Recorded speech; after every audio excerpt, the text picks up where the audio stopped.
नमस्कार दोस्तों, आज हम एक नई बुक स्टार्ट करने वाले हैं।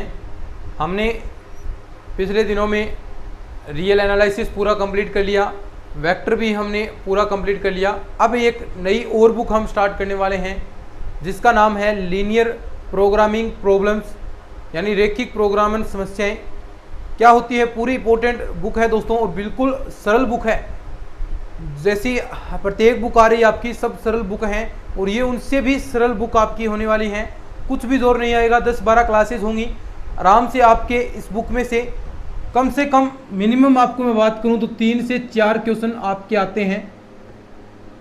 3 से 4 क्वेश्चन कन्फर्म इस बुक में से आएंगे, यानी 4 क्वेश्चन आएंगे तो 4 2 8 नंबर का काम है। और आने वाले 10 या 11 क्लासेस के अंदर, मैक्सिमम है इतनी क्लासेस, इन क्लासेस के अंदर ये आपकी पूरी बुक कंप्लीट भी हो जाएगी। और क्या क्या चीज़ें हैं उसके बारे में भी हम बात करेंगे। तो देखिए, बुक का नाम पहले ही आपको मैंने बता दिया है, क्या है? Linear programming problems. Linear programming problems, रैखिक प्रोग्रामिंग समस्याएं। पूरा अर्थ देखेंगे कि क्या होता है मन समस्या। इसे आप देखिए, अब ये पूरे बुक के अंदर ये पूरा नाम नहीं लिया जाएगा। नाम क्या लिया जाएगा बुक के अंदर? LPP, ठीक है, लीनियर प्रोग्रामिंग प्रॉब्लम्स। तो ये आपकी बुक है और इस बुक में से मिनिमम 3 से 4 क्वेश्चन आते हैं। इतने क्वेश्चन तो आपकी इस बुक में से कन्फर्म आएंगे और बिल्कुल सरल आएगा। छोटी छोटी चीज़ें पूछी जाएंगी और वही उन चीज़ों पर ही आपको फोकस करना है। कई आपके क्वेश्चंस आएंगे बड़े बड़े, वो आपको नहीं करने, ना ही वो एग्जाम के अंदर आते हैं। केवल मात्र उन क्वेश्चंस में से कुछ चीज़ें पूछी जाएंगी, वही आपको चीज़ें याद रखनी है कि क्या क्या होती है, ठीक है। तो चलिए स्टार्ट करते हैं। देखिए, लीनियर प्रोग्रामिंग प्रॉब्लम्स है, इसकी कहाँ पर नीड होती है और कहाँ इसका हम उपयोग कर पाएंगे। तो देखिए, इसका प्रयोग हम देखिए, कोई भी मान लीजिए कोई व्यक्ति है, बिजनेस कर रहा है। अब इस बिजनेस की मूल समस्या क्या होती है? बिजनेस की भी कोई आप काम कर रहे हैं, कोई भी आप काम करें, आप खुद का कोई काम कर रहे हैं, तो उसमें मेन जो समस्या है वो क्या होती है कि जो आपकी लागत है वो कम हो और आपका लाभ क्या हो? अधिकतम हो। क्या कहना चाहता हूं कि जो आपकी लागत है वो तो आपकी कम रहे, सीधी सी बात है, और आपका जो लाभ है, प्रॉफिट है, कोई देखिए कोई धंधा आप कर रहे हैं, कोई भी आप काम करें चाहें, तो उसमें आप यही देखेंगे कि मेरा प्रॉफिट होना चाहिए। तो यही चीज़ यही बताती हैं, यही आप रैखिक प्रोग्रामिंग समस्या द्वारा आप यही चीज़ें निकाल पाएंगे कि आपको यहाँ पर न्यूनतमीकरण हुआ है, अधिकतमीकरण हुआ है, कहाँ पर क्या क्या चीज़ें हुई हैं, किस प्रतिबंध के अनुसार आपको अधिकतमीकरण मिलेगा यानी लाभ होगा, किससे आपको लॉस होगा। तो ये जो चीज़ें व्यक्त करेंगी वो आपकी लीनियर प्रोग्रामिंग समस्या के अंदर आएंगी और यही इनसे आपके सॉल्यूशन निकलेंगे। ग्राफ द्वारा भी हम सोल्व करेंगे, सिंप्लेक्स विधि आएगी, उससे भी हम हमारे रिजल्ट्स निकालेंगे। तो पूरा हम इस बुक को स्टार्ट करते हैं। देखिए, इसके अंदर सबसे पहले 2-3 चीज़ें आती हैं। यही आपकी LPP है, यानी बिजनेस कोई कर रहे हैं, कोई उद्योग, कोई धंधा आप कर रहे हैं, उसमें आपको अधिकतमीकरण और न्यूनतमीकरण, इसका मतलब क्या हुआ? लाभ और हानि जो हो रही है उसको ज्ञात करना। यही आपकी क्या है? LPP है। यही आपकी क्या होगी? लीनियर प्रोग्रामिंग प्रॉब्लम्स होगी। अब LPP के 3 भाग होते हैं, LPP के 3 भाग होते हैं। कौन कौन से होते हैं उसके बारे में हम बात करते हैं। नंबर 1, इनके बारे में भी हम अच्छे से पढ़ने वाले हैं कि कौन सा पार्ट क्या होगा। थोड़ा सा आज हम इस चीज़ को समझेंगे पहले, फिर आगे क्लासेस में धीरे धीरे इन चीज़ों में बढ़ते जाएंगे। तो सबसे पहले आपका आता है उद्देश्य फलन। इसके बारे में भी हम बात करेंगे कि होता क्या है उद्देश्य फलन। अभी बताऊंगा कि क्या होता है ऑब्जेक्टिव फंक्शन।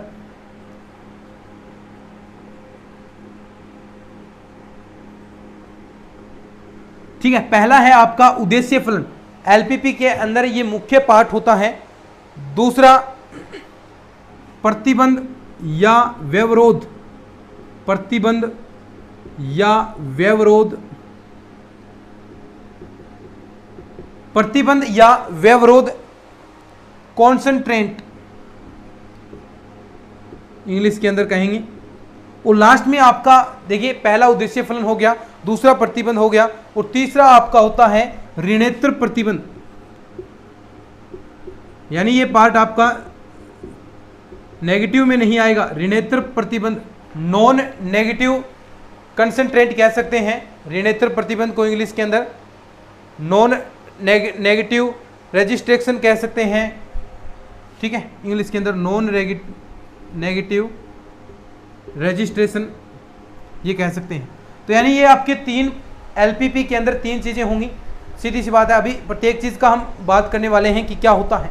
सबसे पहले हम बात करते हैं उद्देश्य फलन की, ठीक है, ऑब्जेक्टिव। यानी कोई भी आप एक बात सुनिए ध्यान से, ये चीज़ें समझने वाली हैं, ज़्यादा कोई हार्ड बात नहीं है, बस चीज़ें सुननी है आपको ध्यान से। उद्देश्य फलन क्या होगा? कोई भी आप धंधा कर रहे हैं, कोई भी आप व्यवसाय कर रहे हैं, कोई भी बिजनेस कर रहे हैं, तो उसका एक तो लक्ष्य होगा, एक चीज़ तो होगी कि मुझे लाभ लेना है, प्रॉफिट लेना है, अधिकतमीकरण लेना है, हानि होगी। तो एक प्रकार का उसमें अंदर एक लक्ष्य तय किया जाता है। कोई भी आप धंधा कर रहे हैं तो वही आपका क्या होगा? उद्देश्य होगा, वही आपका ऑब्जेक्ट होगा। यानी आप किसके लिए धंधा कर रहे हैं, मेन चीज़ तो यही होगी। आपका गोल क्या है? कोई भी आप काम कर रहे हैं तो मेन गोल क्या है? पैसा कमाना, यानी प्रॉफिट कमाना। तो ये आपकी पहली चीज़ हो गई, मेन गोल यही है। उसके बाद आपको प्रतिबंध दिए जाएंगे। कोई आप मान लीजिए इसके अंदर आप वस्तुएं का निर्माण कर रहे हैं, वही भी चीज़ें आ जाएंगी, कुछ आपको चीज़ें बनानी है। फिर प्रतिबंध के अंदर प्रतिबंध यानी आप पर एक प्रतिबंध लगेगा, आपको असमीकाएँ दी जाएंगी, यानी उससे अधिक आपको चीज़ें नहीं बनानी है, उससे अधिक बनानी है, उससे कम नहीं बनानी है, तो ऐसी चीज़ें चलेगी। यानी इस प्रकार की समीकाएँ मिलेंगी।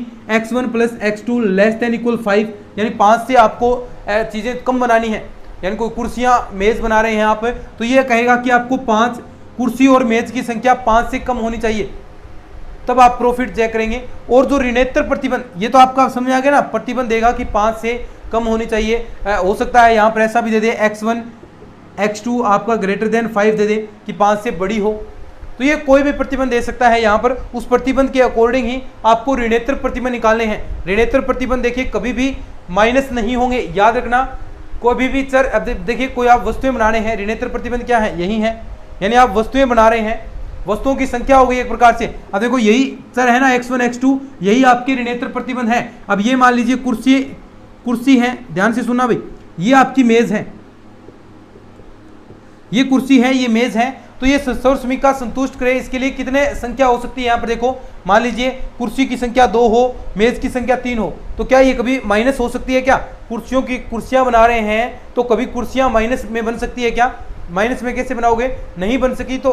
तो यही कहता है कि जो आप वस्तुओं का निर्माण कर रहे हैं, जो चीज़ें आपके पास हैं, वो कभी भी नेगेटिव नहीं आएगी, वो हमेशा x1 x2 जो भी है > 0 होगी। हालांकि 0 हो सकती है, 0 कैसे हो सकती है? मान लीजिए आप कुर्सी मेज बना रहे हैं लेकिन मेज ना बनाए, कोई जरूरी थोड़ी ना, लेकिन कभी माइनस हो सकती है क्या? ये माइनस कभी भी नहीं हो सकती। तो मोटा मोटी चीज़ यही है उद्देश्य फलन। अभी मैंने आपको बताया क्या होता है उद्देश्य, यानी जो सबसे पहले आप एक लक्ष्य रखेंगे कि आप जो भी बिजनेस कर रहे हैं उसके अंदर आपका एक लक्ष्य होगा कि क्या आपको करना है, ठीक है। उसके बाद आपको प्रतिबंध दिए जाएंगे कि आपको इतनी कुर्सियाँ बनानी है, इतनी मेज़ बनानी है। अब बताओ कुर्सियों की संख्या और जो मेज़ है वो कभी भी नेगेटिव हो सकती है क्या? नहीं हो सकती। तो ये 3 पार्ट होते हैं, तीनों पार्ट आपको अच्छे से याद रखने हैं। इसकी डेफिनेशन भी आपको मैं लिखवा देता हूँ, फिर उसके बाद में आगे हम चीज़ें चलेंगे।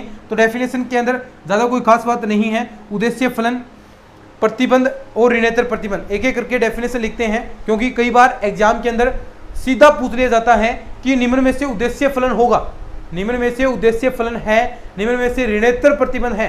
तो ऐसी डेफिनेशन आ सकती है एग्जाम के अंदर, तो आपको अच्छे से इन डेफिनेशन को भी तैयार करना है।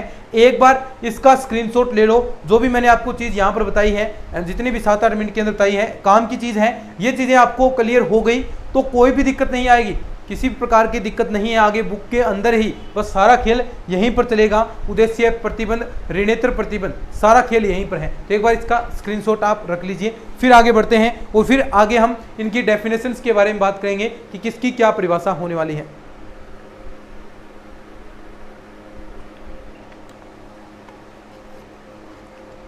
ठीक है, लिख लिया होगा। बाकी इसके नोट्स टेलीग्राम चैनल पर मिल जाएंगे।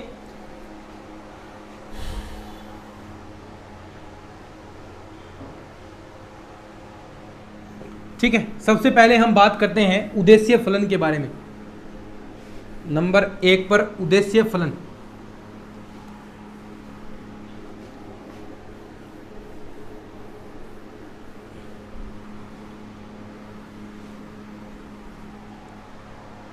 सबसे पहले हम बात करेंगे उद्देश्य फलन। नंबर 1, उद्देश्य फलन या ऑब्जेक्टिव फंक्शन। ठीक है, उद्देश्य फलन।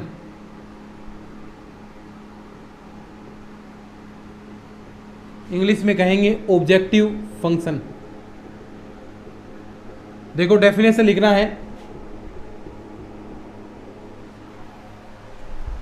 उद्देश्य फलन किसको व्यक्त करता है? एलपीपी के लक्ष्य या उद्देश्य को। सीधी सी बात है, डेफिनेशन लिखेंगे। जो एलपीपी का मतलब लीनियर प्रोग्रामिंग प्रॉब्लम, एलपीपी के लक्ष्य या उद्देश्य को व्यक्त करता है। लक्ष्य या उद्देश्य को व्यक्त करता है। ये तो मैंने आपको बता दिया कि लक्ष्य उद्देश्य क्या होगा, यानी कोई भी आप काम कर रहे हो तो उसका एक लक्ष्य तो होगा। इसे किस द्वारा व्यक्त करेंगे? देखो क्वेश्चन आएंगे, अभी तो हम चीजें समझ रहे हैं, क्वेश्चन भी बहुत सारे आएंगे इसमें रिलेटेड। तो इसे z द्वारा व्यक्त किया जाता है, इसे z द्वारा व्यक्त किया जाता है। अब इससे आप क्या ज्ञात कर सकते हैं? व्यक्त किया जाता है, बताएं शाबाश। इससे आप क्या ज्ञात कर सकते हैं? यहां z का आपको देखिए उद्देश्य फलन आपको ज्ञात करना होता है कि आपको प्रॉफिट कमाना है, तो वहीं से आपको अधिकतमीकरण और न्यूनतमीकरण आपको ज्ञात करना होता है। यहां से z का अधिकतमीकरण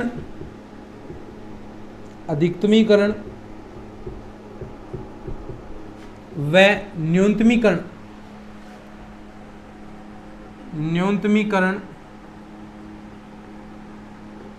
ज्ञात किया जाता है। ठीक है,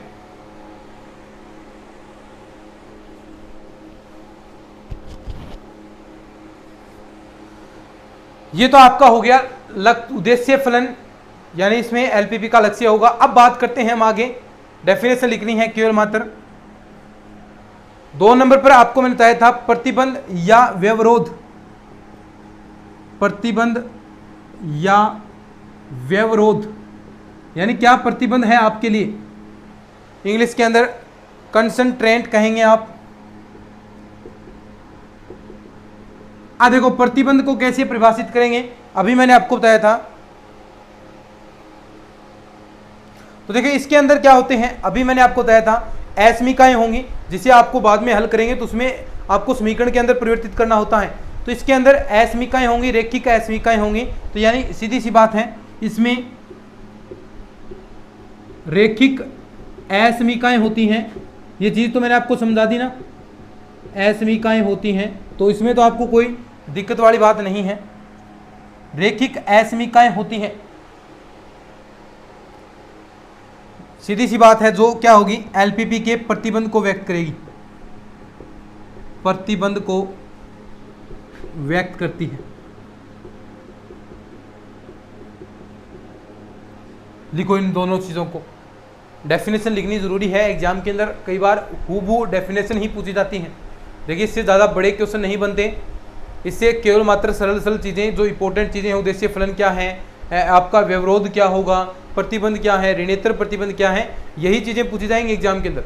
तो इन चीज़ों को बार बार देखिए, मैं कभी भी आपको डेफिनेशन वगैरह नहीं लिखवाता, डायरेक्ट कहता हूँ कि नोट्स के अंदर से लिखना है, लेकिन यहाँ पर मैं डेफिनेशन लिखवा रहा हूँ। तो इसके पीछे यही रीज़न है कि ये क्वेश्चन आपके एग्जाम के अंदर पूछे जाते हैं, तो थोड़ा इनको ध्यान से पढ़ लेना। ठीक है, ज़्यादा कोई हार्ड वाली बात नहीं है। 3-4 क्वेश्चन आपके फ्री के हैं, आप बिल्कुल सही करोगे। 4 क्वेश्चन आते हैं तो उसमें से 3 क्वेश्चन तो कन्फर्म सही कर दोगे, कोई दिक्कत वाली बात ही नहीं होगी इसके अंदर तो। ठीक है, तो यही बिल्कुल सरल चीज़ें हैं। लिखो इसको, फिर आगे बढ़ते हैं ऋणेतर प्रतिबंध के बारे में।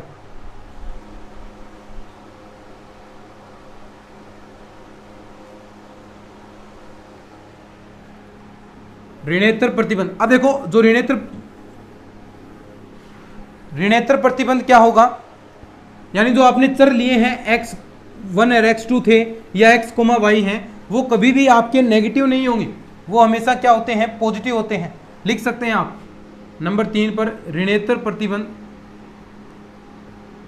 ऋणेतर प्रतिबंध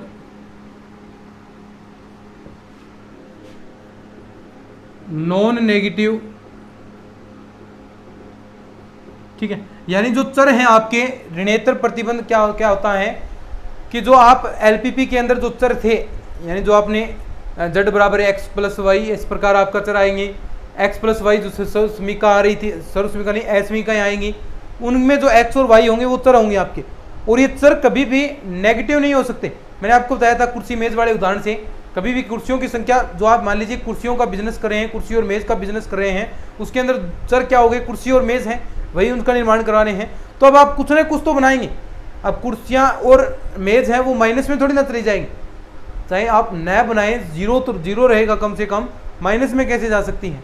तो ये चीज़ें हैं। तो यानी ऋणेतर जो प्रतिबंध है वो कभी भी आपके नेगेटिव नहीं होंगे, हमेशा जीरो या फिर धनात्मक होंगे। लिख सकते हैं एलपीपी के अंदर, एलपीपी के अंदर जो चर हैं आपके, एलपीपी के अंदर जो चर हैं, उद्देश्य फलन के जो चर आएंगे, उद्देश्य फलन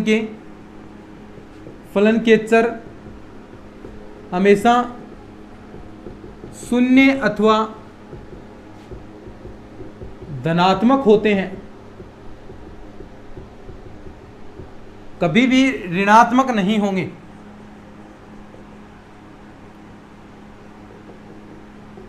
ऋणात्मक नहीं होते, ठीक है। अब देखो पूरा, अब क्वेश्चन के द्वारा मैं आपको पूरा व्यक्त करके बता दूंगा कि कैसे आपसे क्वेश्चन पूछे जाएंगे, और फिर उसके हम सुसंगत हल के बारे में भी हम बात करने वाले हैं। लेकिन एक बार मैं आपको पूरा डिनोट करके बता देता हूं कि इन चीज़ों को कैसे आप व्यक्त करोगे, ठीक है। सिंपल सी बात है, कैसे आप इन चीज़ों को व्यक्त करेंगे। आज हम थोड़ी छोटी क्लास लेंगे, क्योंकि हमने चीज़ शुरुआत करते हैं तो क्लास हम ज़्यादा बड़ी नहीं रखते उस चीज़ को, ताकि वो चीज़ें आपको जो थोड़ी शुरुआत में जो चीज़ें बताई जाएँ वो आपको आसानी से क्लियर हो जाए।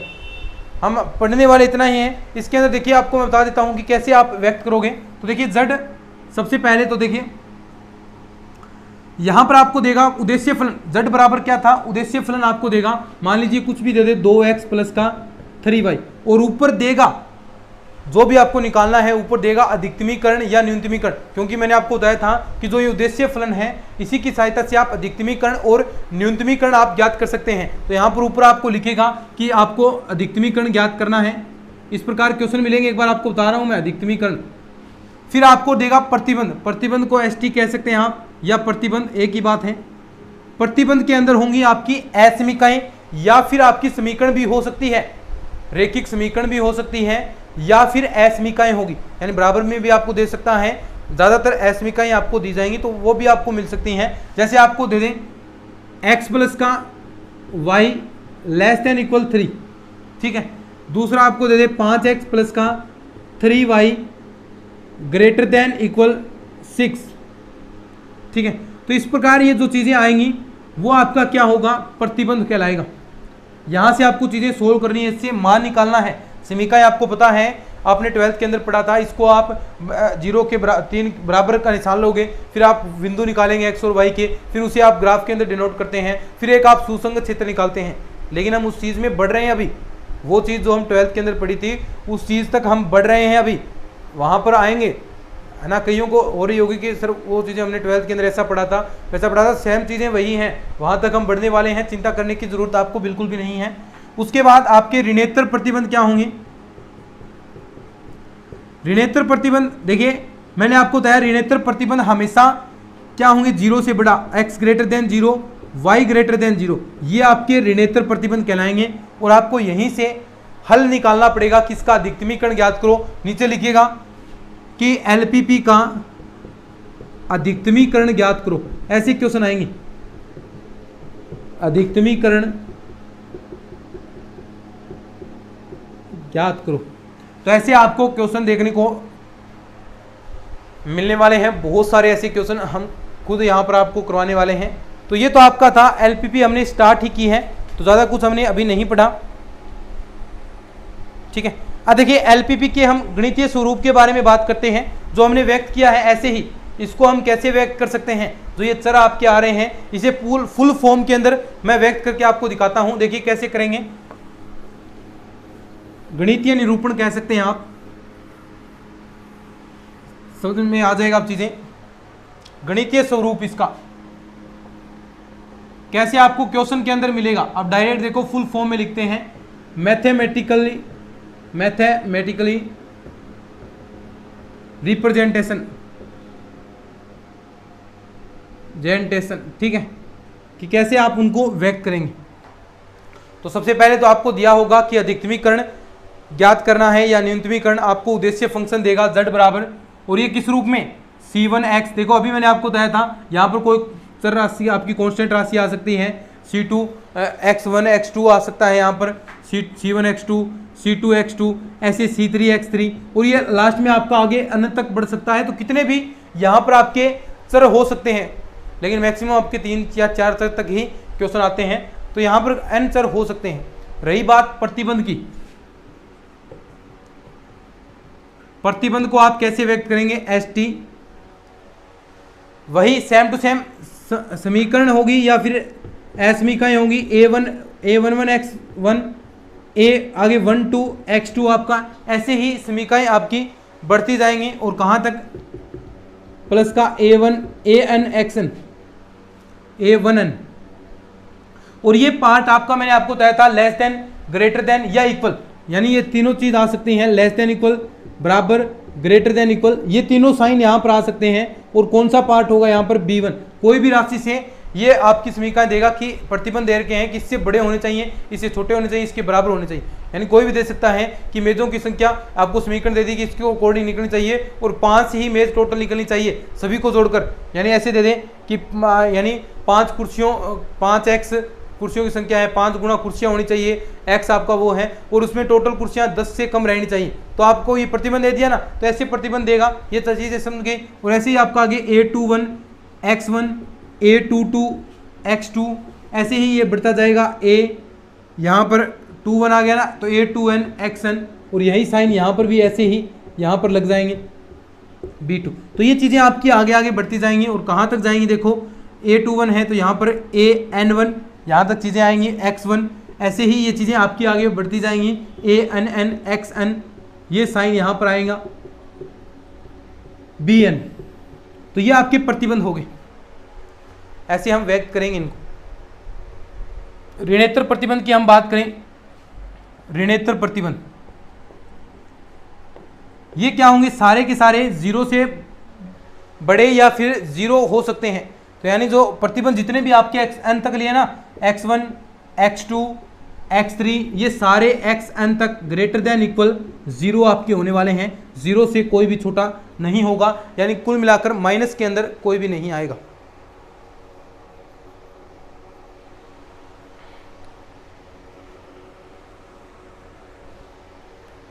ठीक है, तो ये आपका डिनोट करने का तरीका हो गया, यहाँ पर इस प्रकार आप इनको व्यक्त कर सकते हैं। तो मेरे ख्याल से आपको चीज़ें समझ में आ गई होगी। तो आज की क्लास को हम इतना ही रखते हैं, ये चीज़ें आपको याद रखनी है। आगे हम सुसंगत हल के बारे में बात करेंगे, आगे थोड़ा थोड़ा हम चीज़ें फटाफट चीज़ें करते जाएंगे, लेकिन आज स्टार्ट किया है तो आपको इतना मैटर आपके लिए सफिशिएंट है, ये चीज़ें आपको तैयार करनी है अच्छे से। तो चलिए आज के इस लेक्चर के अंदर इतना ही। अगर ये लेक्चर अच्छा लगा है तो इसको शेयर जरूर करना, भी चैनल को सब्सक्राइब कर लेना। चलिए आज के इस वीडियो में इतना ही, धन्यवाद।